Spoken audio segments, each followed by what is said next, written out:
It's time for another round of PatGPT. PatGPT is brought to you by FOMO Sapiens, the podcast for entrepreneurial thinkers. It's the show where I, Patrick J. McGinnis, share some of my own entrepreneurial thinking in the form of inspiration, practical ideas, and knowledge that you can use at work and in your daily life. And today's topic is how to find a seed investor. So why do I bring this up? Well, this is about creativity this season of PatGPT, and it's going to require some creativity because let me tell you something. The VC winter, it lives on. And I've talked in the last month to 3 or 4 companies that are raising seed capital.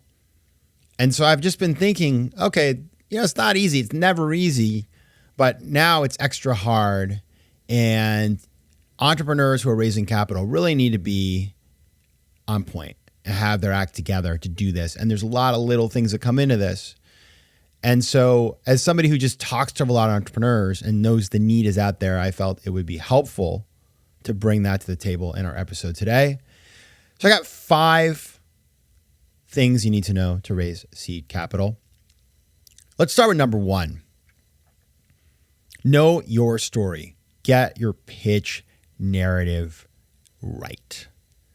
Why is that? Because when you're in the seed stage of a company, you're still kind of in the dreaming, big idea, vision story behind it.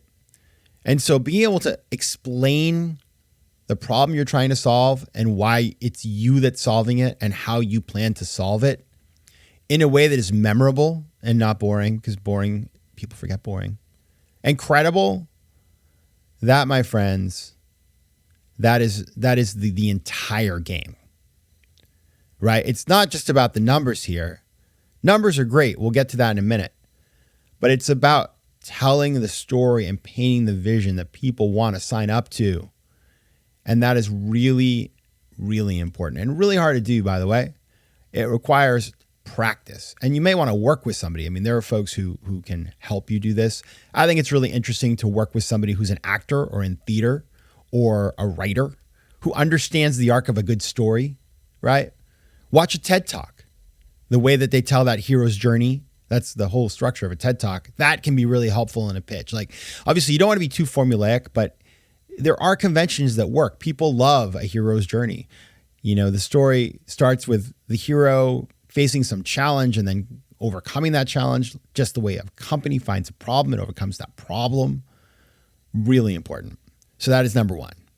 Know your story. Number 2. Understand who you are targeting. So here's something that I see all the time. You go out to raise money and you just spray and pray. Now, there is some value to that because you get to practice. So the more times you do your pitch and the more questions you get and the more people you have to face across the table or a Zoom, the more you learn what's resonating, what isn't, what are the questions you keep hearing, where do people have concerns. So that's all good. Like, if you have the time to do it, fantastico. But the reality is you don't necessarily have all that much time. It's you got to run the business at the same time. You got other things doing in your life. You got to eat your lunch. And so therefore, it's really important to figure out who would invest in my company. And there's 2 types of people. Number 1 are people who know you and like you and can afford to do it, right? It's like people you worked with or people who are in your family. If they can afford to invest, that's a great spot because they're not investing. They're maybe investing in the idea, but they're really investing in you. And so they are willing to sign up because they believe in you. The other is people who love this problem that you're trying to solve and have expertise in this problem you're trying to solve. So how do you figure out those people? Well, obviously, you just look at companies in the space and see who invested in them. You look for funds or accelerators or angels. You can just Google this.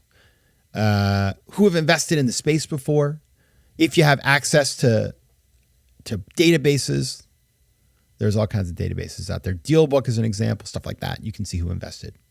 And you ask around, you do like a network job search kind of thing, but you're networking, looking for capital, and you'll learn. All right, I got 3 more for you after the break. We will be right back. FOMO. All right, FOMO Sapiens. Talking about how to raise seed capital today. Never easy. Especially hard right now, but that's okay. With these 5 tips, It'll be a little easier. Number 3, know your numbers.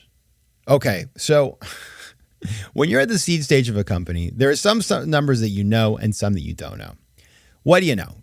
You should be able to figure out the size of the market, what they call the TAM, total addressable market. Then there's your sort of subdivisions of that, like what is the actual market that you can go after in the next year or in the next 5 years or stuff like that. So your target market. It's a bunch of numbers around that. You can size them out in different ways. You got to have that. Economics, like how much money do we make per unit economics, or anything around sort of the business model and whether it works or not. Got to have those numbers. Are you going to know revenues in year 4? Probably not, right? You got to know how much money you need. You got to have that. You can't live without that. But understanding things like customer acquisition cost, lifetime value of a customer, how you're going to use the funds, all that sort of stuff. If you don't have those really tight, people are going to ask themselves the question like, how is this person not figure this out? Because why would you even be in business if you don't know the answers to these things, right? It's a business. This is not a project. So you got to get those numbers, have them ready, have your work, show the work, especially in Europe. Europeans want to see all the numbers, right? They want to see the math. But in America too, especially if you're a first-time entrepreneur, you got to have those numbers. You have to explain your logic, where you sourced the data. You tell me that there's 1,000 people in New York City who want to buy jump ropes every day. Okay, well, where'd you get that number? Very important. We talked about the story before. The numbers are what give the story authenticity in the sense that it feels factual and real. They hang upon the story and make it convincing from a fact and credibility perspective. Number 4, traction. Anything you can show in terms of early revenue, user growth, partnerships, feedback, social proof, anything like that, really critical. So many funds will say, listen, we love this idea. We need to see traction. Now, that begs the question, well, how much traction is enough traction? Well, that's always tricky because you may get into a situation where you get a couple months of traction and then you show it to investors and they say, oh, this is amazing. Can you come back in 2 months? I want to see more traction. You don't want to get into that. I think what's really important is to have a clear answer and view in terms of how much information and progress and data do you need to prove that the business model is working? Come up with that decision. We think after we get 1,000 people and we figured out what's going on with them, that'll give us a clear enough sense of customer acquisition cost, lifetime value that we can invest profitably. That kind of stuff. You don't want to leave it open-ended because otherwise people will wait forever before they commit. But traction is what takes great ideas and gets people, I guess, in a place of FOMO. It's like this rocket's about to take off. I got to be in on this. Finally, number 5, be ready for rejection. This is a game of persistence. And I'm going to tell you something. The numbers are always quite interesting. Like you talk to an investor, how many companies they meet with a year. Well, we meet 300 and they invest in 10, right? It's like 3%. You talk to a founder who raised $1.5 million. How many investors you talk to? 150. We got 3, right? So those are the numbers. Less than 5% of meetings yield something on either side. That's just how it is. Like it is different if you are a 4-time entrepreneur and you've had 3 exits and all that sort of stuff. But for the rest of us, mere mortals, it's a numbers game fed by strategy, fed by competency, fed by a great pitch. That's how you do it. Do not give up. If you believe in the thing, do not give up. But be flexible and constantly be learning to make your pitch better, make your approach better, all the other stuff. That's what resilience is about. All right, those are my five takes on what you need to know to raise seed funding. We'll be back Thursday with another episode of FOMO Sapiens. But until then, take care of yourselves, FOMO Sapiens, and PatGPT, stop generating. FOMO Sapiens is recorded in New York City. Theme music is by Mike McGinnis and editing and post-production is by Josh Elstro. If you like today's show, please be sure to rate it and recommend it to your friends. And as always, you can find me at FOMOSapiens.com and at PatrickMcGinnis.com. To advertise on FOMO Sapiens, reach out to contact@FOMOSapiens.com.